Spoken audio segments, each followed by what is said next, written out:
The mental health care industry, in the eyes of most of the law, is considered taboo.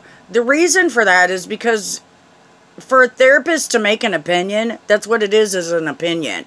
You know, they can make a diagnosis based on certain behaviors and this and that, but it's undefinitive. Basically what that means is it's an opinion still. A person may pinpoint certain characteristics about somebody while neglecting others, which can affect a diagnosis. And this is critical in therapy and psychiatry because most of these diagnoses are based on observation. And if you don't observe something that someone else may or may not see, then your diagnosis is going to be faulty. This is why these diagnoses are subjective in courts, because they go on some facts, but mostly opinion.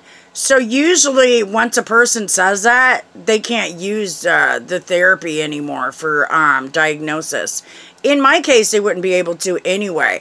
They misdiagnosed me purposely, and I do have PTSD and I do have bipolar, but that's no reason to take somebody's cat. Neither is a head injury.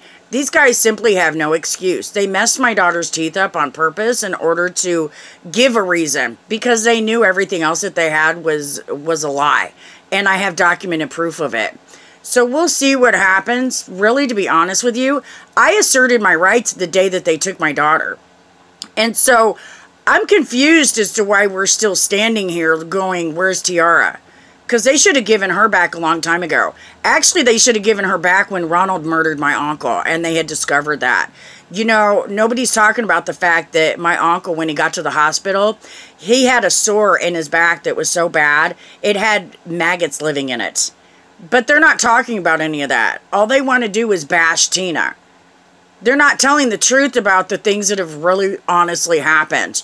Nor are they talking about the fact that when they came here, my uncle had been fasting and we were trying to make him stop because it was uncomfortable. And he was refusing medical care to us. He told us he didn't want us to call nobody. He did not want to go to the hospital. And I see why now. Because look what happened. I believe my uncle knew the outcome if he went to that hospital. And so he was terrified because of it. Because he repeatedly objected. I kept telling him, you want me to call an ambulance? You want me to call a doctor? No, you better not. He said that over and over again. Imagine that. Have a blessed day.